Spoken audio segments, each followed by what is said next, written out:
Ok, pronto. Então vamos passar à parte do diagnóstico em si. Para existir diagnóstico na medicina tradicional chinesa, tem que integrar uma série de fatores. Um deles é a observação. Sem isto, não é diagnóstico para eles. Observação, portanto, a inspeção visual do doente.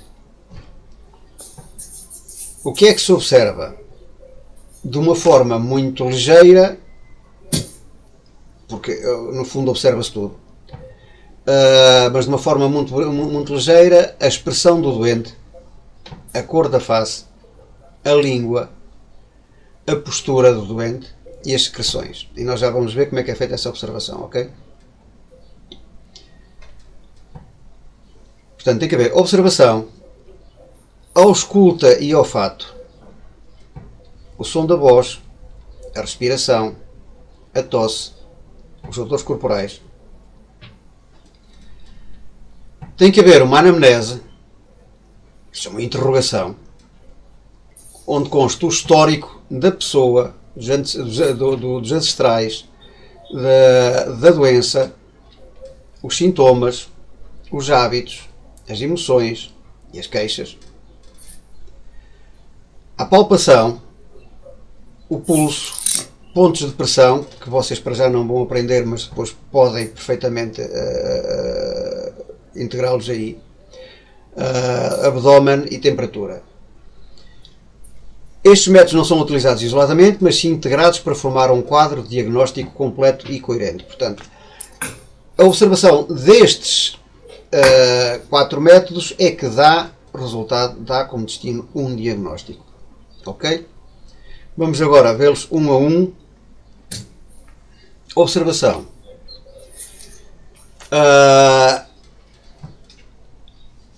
Observação. O que é que vamos observar?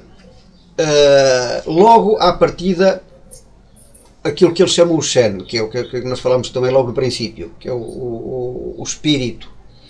E espírito para eles não é aquilo que não é a mesma coisa que para nós. Para nós, espírito é uma alma penada, é uma coisa assim do género. Para o chinês, o espírito da pessoa é a vitalidade da pessoa. É o ser. E nisso está incluído tudo, o comportamento, a alegria, ok?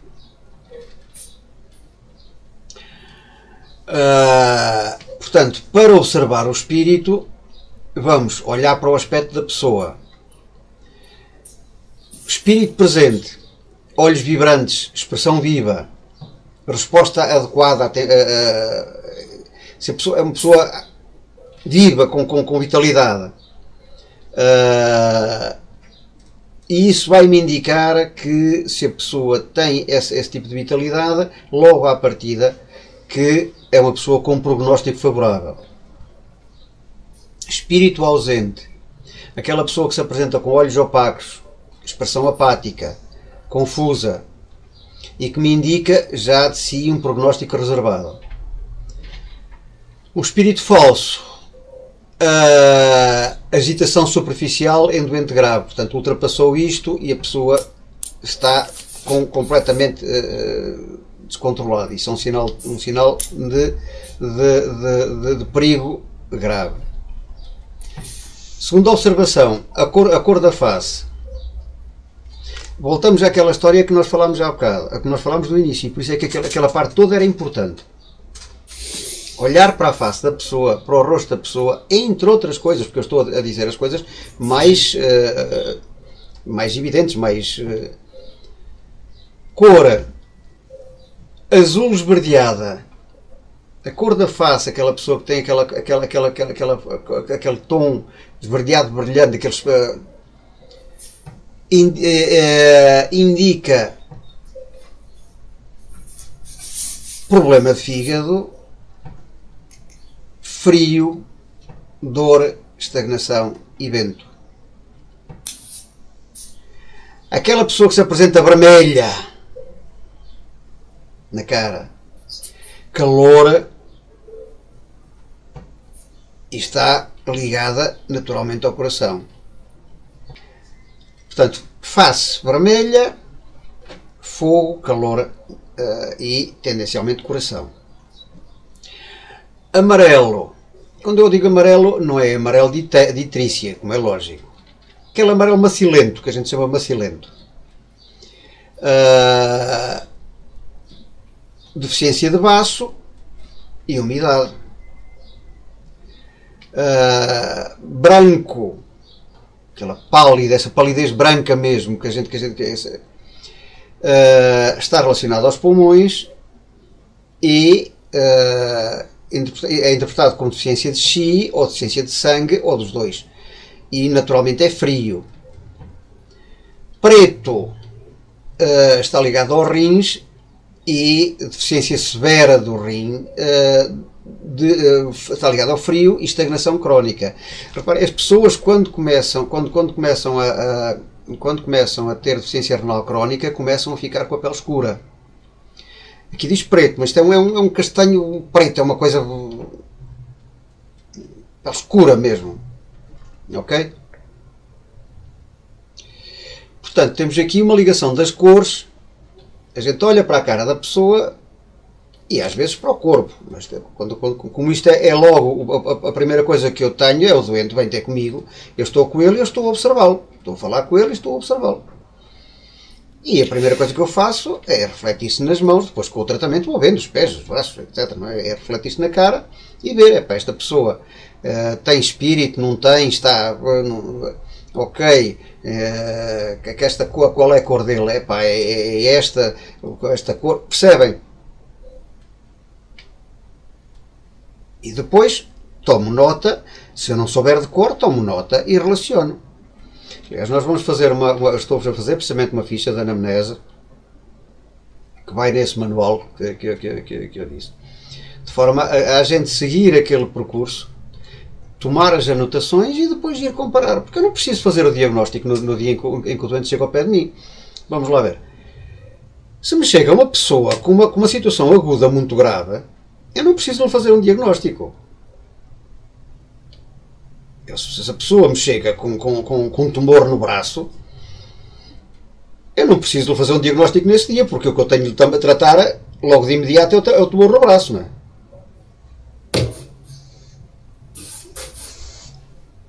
A maior parte das pessoas até já trazem um diagnóstico agudo, do problema agudo. Agora, se eu quero tratar a pessoa profundamente, eu preciso saber qual é a origem daquele problema. E aí sim, mas isso já é para uma situação mais prolongada. Não é? E aí eu pego e vou fazendo ao longo da primeira sessão, da segunda sessão, da terceira sessão, vou fazendo o meu diagnóstico. Vou coletando os elementos e vou procurando e vou vendo. Portanto, não é preciso que eu faça, até porque isto, mesmo numa sessão, é muito difícil de fazer para uma pessoa que não tem prática. E às vezes até para uma pessoa que tem prática, porque a pessoa, além de estar a interrogar a pessoa e a observar, normalmente a pessoa que vem precisa do espaço dela para se queixar, para falar, para dizer, não é? Não vamos estar aqui a massacrá-la com...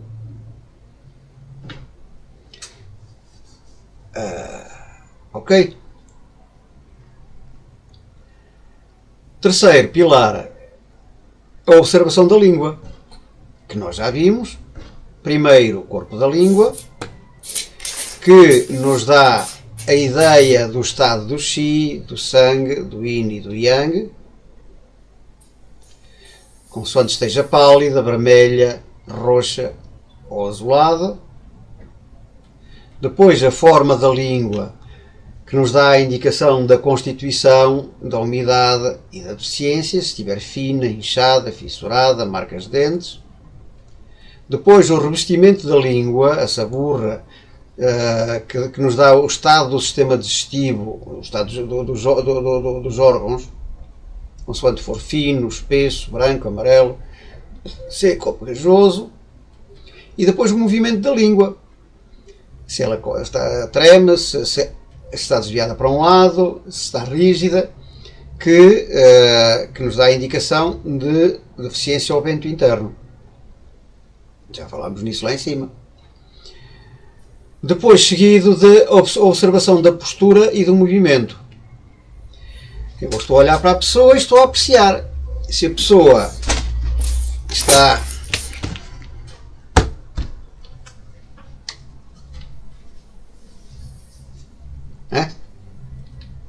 pessoa agitada, que é uma indicação de calor ou até de vento, consoante o nível de agitação. Aquela pessoa que está letárgica, que me dá logo uma ideia de deficiência de chi, deficiência de energia. A pessoa que logo ao entrar na porta ou ao sentar-se ou etc, eu verifico que tem dificuldade em mexer-se, que tem... me dá a ideia de estagnação ou de estagnação por umidade, de lentidão por umidade. E a forma como a própria pessoa se coloca. Se eu vi que a pessoa está a colocar de lado, eu vejo que dá-me a ideia que ela tem um desconforto. Vejo logo que opa, ela está-se a puxar para este lado, é porque deste lado tem um desconforto, por exemplo. Ou se a pessoa está assim, ou se está, portanto, a forma da pessoa se posicionar dá-me uma ideia de que há um incómodo em determinada zona do corpo. São detalhes, são só detalhes. É começar a apreciar os detalhes das pessoas. Isto pelo menos para mim, ao fim de algum tempo, da gente começar a fazer isto acaba por se tornar quase divertido. Porque eu vou por a rua e vou ao café, ao café não vou muito, mas vou ao restaurante, ou vou isto ou vou aquilo, e começo a apreciar as pessoas em pormenor e a analisar as pessoas em pormenor.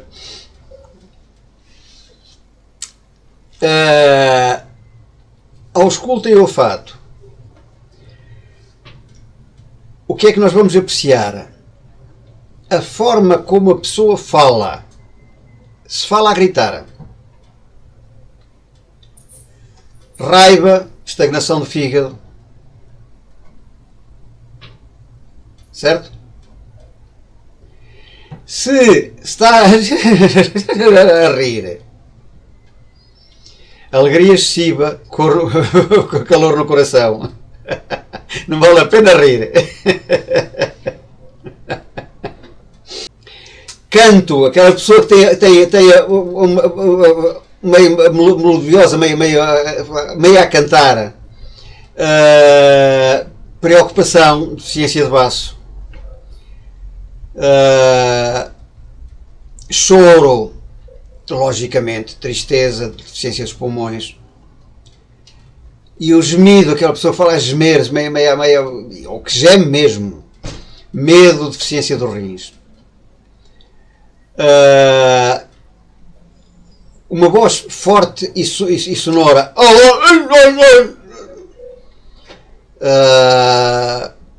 ou tem um problema forte ou o que é resistência. Uma voz fraca e baixa, deficiência de chi, como é natural. Uma voz rouca, secura, calor nos pulmões. Fala arrastada, baço, umidade e fleuma. Tosse seca, secura, insuficiência de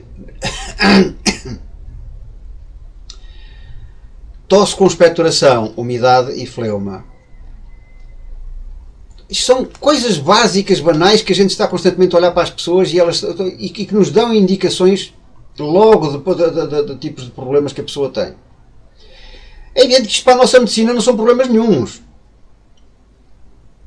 Mas sejamos francos, se uma pessoa tem e se a outra não tem, é porquê?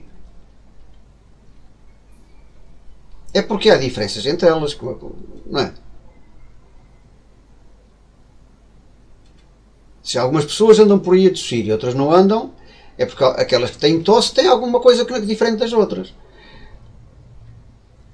Mas isso não é grave. Sim, não é grave, mas dá-me ideia, dá-me uma indicação de que alguma coisa está errada ali. não tão errado que provoca uma doença nos nossos conceitos, mas dá-me ideia de que aquele órgão tem uma deficiência, tem um olfato, o cheiro da pessoa, rançoso, fígado, queimado, coração, perfumado, cheiro doce, baço, terra, isto tem muita gente aqui, este aqui. Pútrido, pulmão, cheira podre, rim, o odor fecal, o odor a fezes, cheira calor no estômago, intestino grosso. Ok? E por último, a anamnese. Portanto, temos aquelas observações, que é o terapeuta que observa o doente, e por último, a anamnese. A anamnese que é composta por 10 interrogatórios, são mais, mas vamos pôr só os 10 que são obrigatórios. Perguntas. 10 tipos de pergunta. Sobre temas. Porque cada um destes temas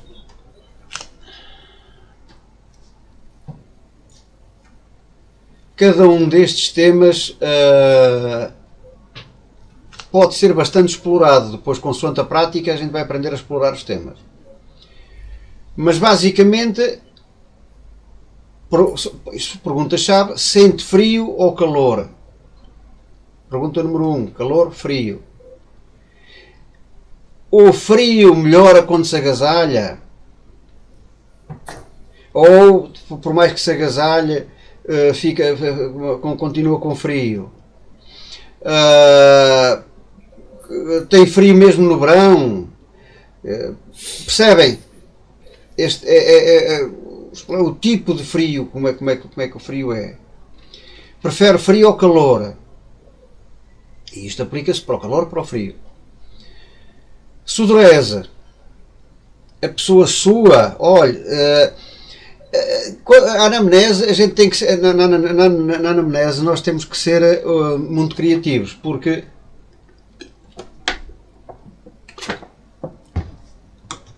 as pessoas têm tendência de não entender, umas de não entender a pergunta que é feita, outras a própria linguagem, como eu costumo dizer, é perversa. Eu pergunto à pessoa: você sua? E a pessoa pode-me responder su e ser um suor normal, quer dizer, ela foi trabalhar e suou. Por outro lado, outra pessoa, eu pergunto sua e ela pode nos dizer não, porque considera que o suor que teve que era normal. Entendem? Portanto, as respostas das pessoas são daquilo que elas pensam sobre elas próprias. E isso não define a característica do que nós estamos a perguntar. Portanto, a gente tem que ser um bocadinho criativos e tentar desenvolver. E aqui está, por exemplo, 2 exemplos. Mas sua quando? Sua quando faz muito esforço, ou sua normalmente sem motivo aparente. Percebem? Sua de dia, sua de noite, são coisas diferentes. E depois vocês vão ver que suor diurno é uma deficiência de baço, indica uma deficiência de baço. Suor noturno indica uma deficiência de coração.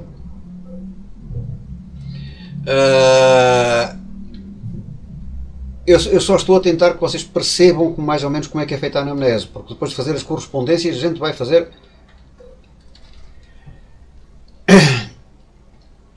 Tem dores de cabeça, onde é que se localizam? À frente, em cima, ao lado, atrás. Tonturas, sente dores no corpo, aonde? Que tipo de dor? Que tipo de dor é que é? Se é uma dor, um peso, se é uma facada, se é uma queimação. Portanto, desenvolver cada uma destas coisas. Os olhos, você vê bem, mas vê melhor de noite, vê bem de noite, eu vejo mal ao perto, mas você vê mesmo mal ao perto ou tem a vista embaçada? São coisas diferentes e a gente confunde tudo. A vista embaçada é fígado, que é aquilo que a maior parte das pessoas tem, não tem deficiência de visão.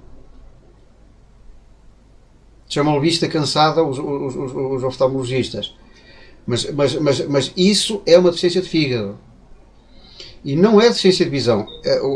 A gente melhora com os óculos porque aumenta a luz que recebe, mas e foca o sistema, mas não é uma deficiência de visão. Zumbidos nos ouvidos, zumbidos, outros ruídos, sabores na boca, sabor amargo, tem sede. Esta pergunta é completamente. Se nós perguntarmos a alguém se tem sede, vamos ouvir as respostas mais diversas.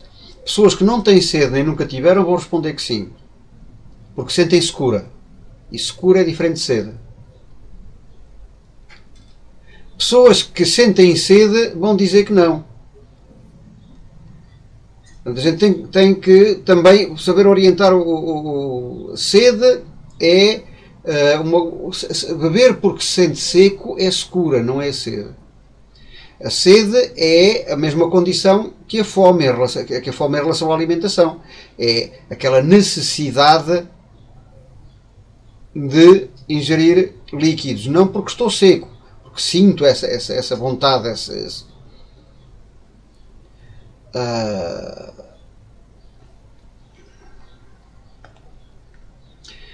dor torácica, palpitações, isto é muito importante, distensão abdominal,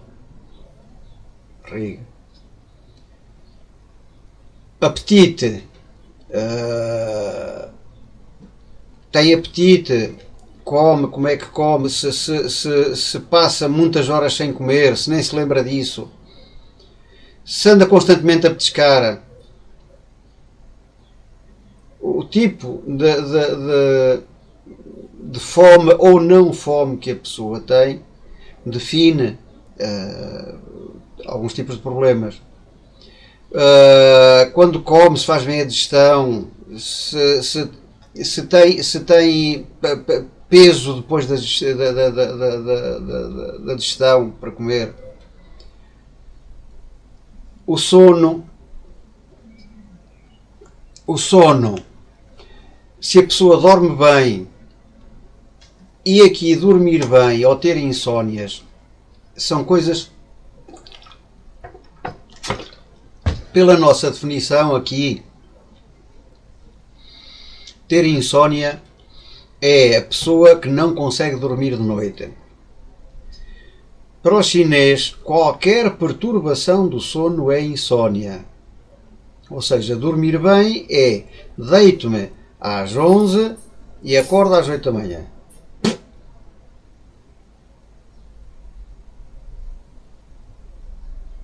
Lá posso ter uma acordadela ou isto ou aquilo, que já não é muito bom, não é muito normal. Mas para o chinês, tudo o que não seja um sono normal é insónia. Ok? E depois, como é que é essa insónia? O que é que sente durante a insónia? O que é que sento? Se custa lá adormecer, mas depois adormece e fica.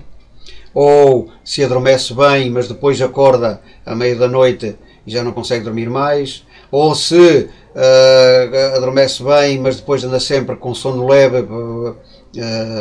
Tudo isso dão ideias de coisas diferentes. Se tem pesadelos, se a pessoa tiver pesadelos recorrentes, como é lógico, se a pessoa tiver pesadelos recorrentes, tem deficiência de fígado, tem problema de fígado. ok? As fezes, quantas vezes é que evacua por dia? O normal é uma vez por dia, no máximo 2 dias. Tudo o que não for isto é anormal. A consistência, se as fezes são rijas, se são moles, se têm forma, se não têm. A cor, se são claras, escuras, etc, etc, etc. A urina, a mesma coisa. E esta parte no histórico ginecológico, quando vocês formos ver agora depois a parte da anamnese já estruturada, vocês vão ver que as mulheres têm uma vantagem muito, muito grande em se fazer diagnóstico, porque o interrogatório ginecológico dá-nos uma ideia muito grande dos problemas da mulher. O ciclo menstrual, como é que é, se é regular, se não é regular, quanto é que atrasa, quanto é que adianta, que tipo se o fluxo é grande, se o sangue é fino ou se é grosso, se tem coágulos, se não tem coágulos, tudo isso é importante no diagnóstico. Corrimentos, gravidezes prévias, tudo isso dá indicações do estado de saúde da pessoa. E por último, o histórico e estilo de vida, doenças que a pessoa já teve por ordem cronológica, hábitos que tenha, vícios, as emoções, a emoção prevalente da pessoa ao longo da vida, como é que ela se considera uma pessoa triste, alegre, se houve alguma altura na vida em que isso piorou ou melhorou, e o trabalho, porque a gente, a partir do trabalho da pessoa, como é que ela se dá com o trabalho, que trabalho é que faz, etc, etc, a gente vê muito da parte emocional da pessoa. O quarto é a palpação. Em relação à palpação, nós vamos ficar por aquilo que já falamos, que é por a velocidade e por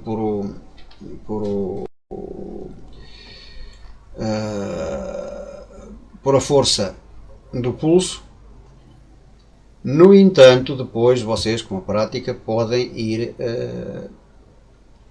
treinando o diagnóstico pelo pulso, que é muito, muito eficiente, mas requer muita prática.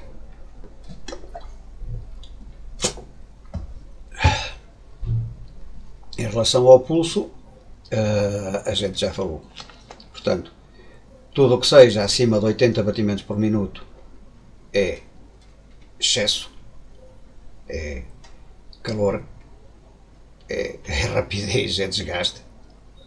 Tudo o que seja abaixo de 60, na minha ótica, abaixo de 70, já começa a haver indicações de que isso está a acontecer, é o oposto. É frio, é lentidão, é estagnação. Ok?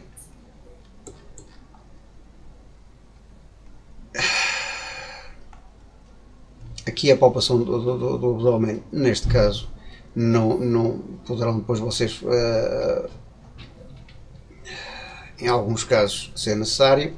No entanto, a palpação de meridianos é muito boa para quem puder, para quem quiser.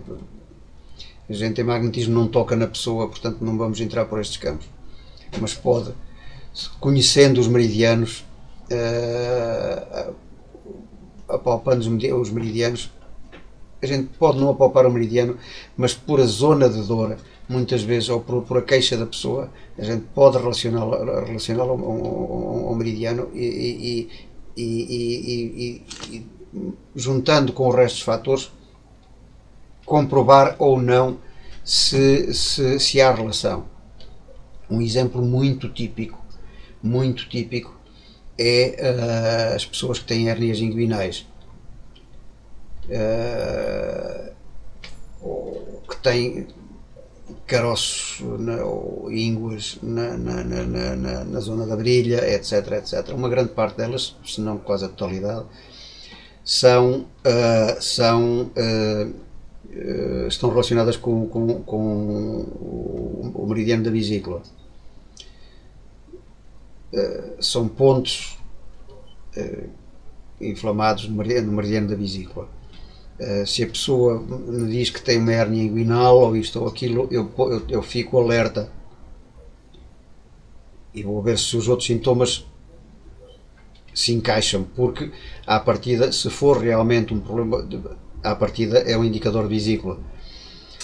Mas isto já não é uma coisa que eu para vocês agora eu veja que seja, mas podem depois desenvolver. Ok?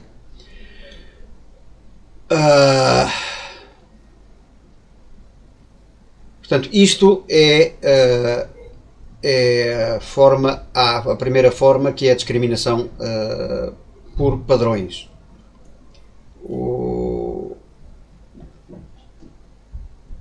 Depois temos a discriminação pelos 8 princípios. Na discriminação pelos 8 princípios nós vamos procurar perceber o que é que, aliás, devia ter vindo antes. Eu devia ter posto isto antes.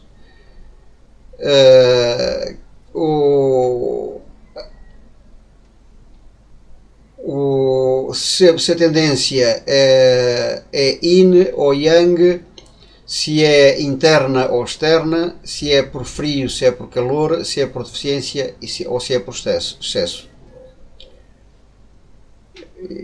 Isso a gente já falou lá muito acima, quando falamos até quase do yin, do yang e do xi. Isto está de certa forma inclusa em quase tudo o que nós já dissemos. Quer dizer, a primeira discriminação é se a pessoa vê indícios de frio ou de calor, e se é profundo, ou se é interno ou se é externo, e se é um excesso ou uma deficiência. Ok? A discriminação pelos 5 movimentos é outra forma é outra base de diagnóstico. Foi aquilo que a gente já viu anteriormente. Analisa as relações entre os elementos. Por exemplo, a deficiência do baço pode gerar deficiência de pulmão. O excesso de fígado pode gerar excesso do coração. Isto é a tal relação entre os 5 movimentos que a gente estudou.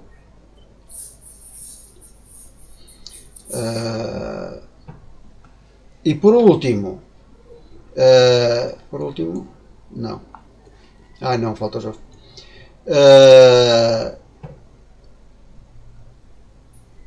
Pelo agente patogénico. Por exemplo, o vento é indicado por coisas de início súbito, comichões, dores errantes, indica vento.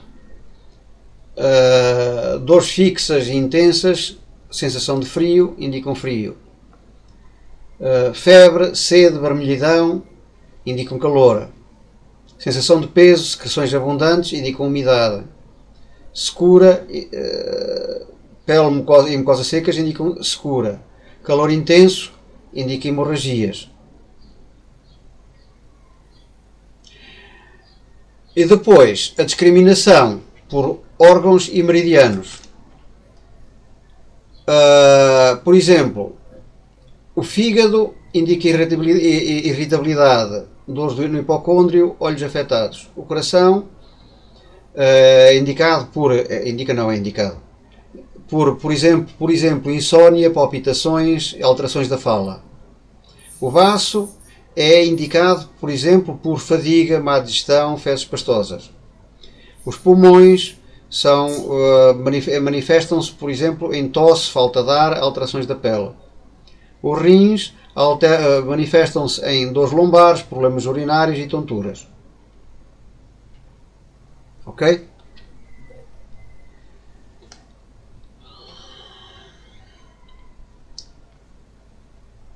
Discriminação por xi, sangue e fluidos.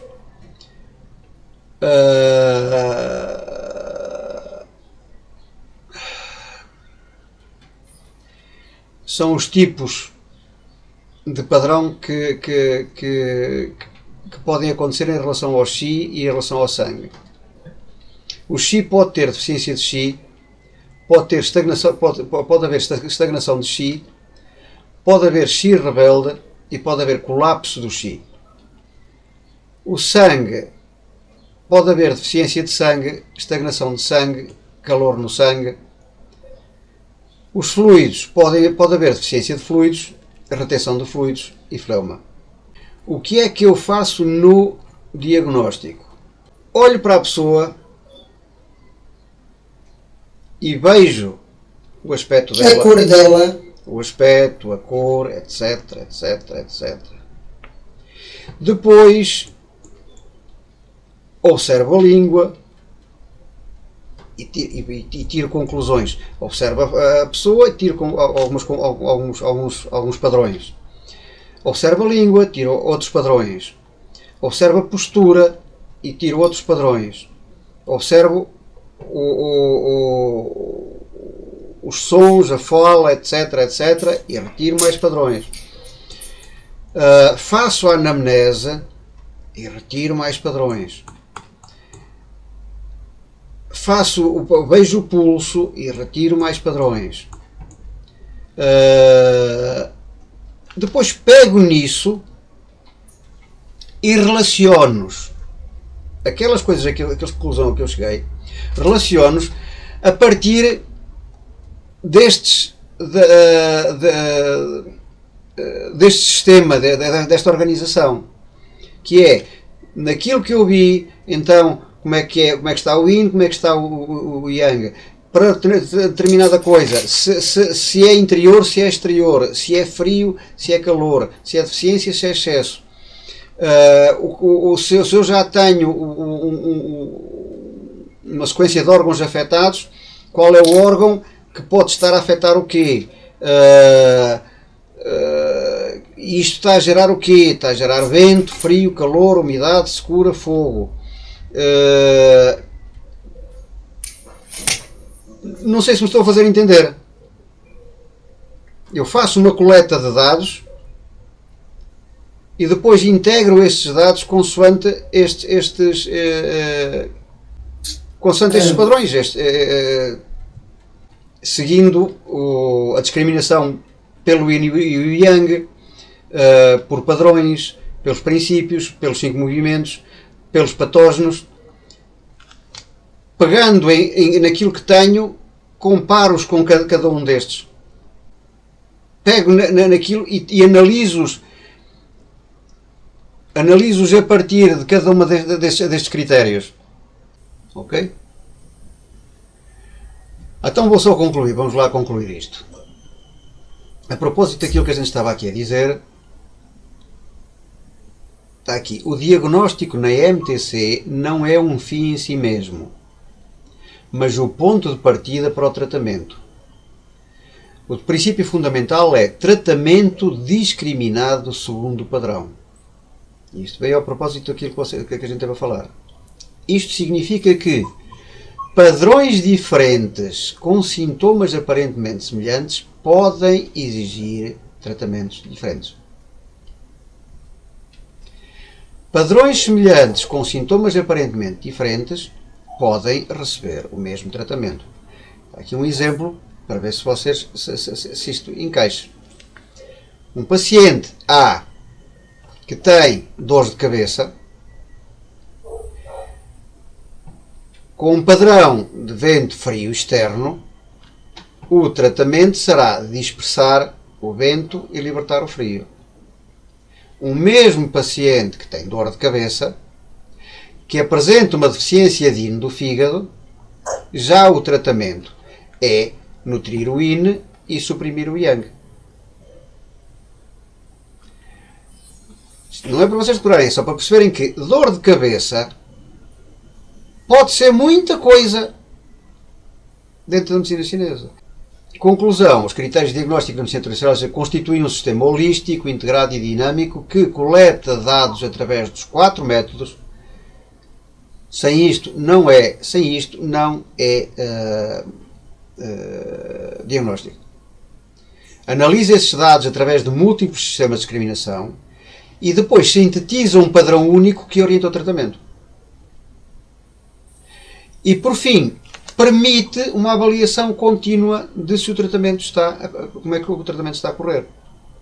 Porque eu analisando, depois ao longo do tratamento, vou analisando quais são os sintomas que estão a mudar, e isso permite-me ver qual é a progressão, o que é que está a acontecer com o doente. Certo?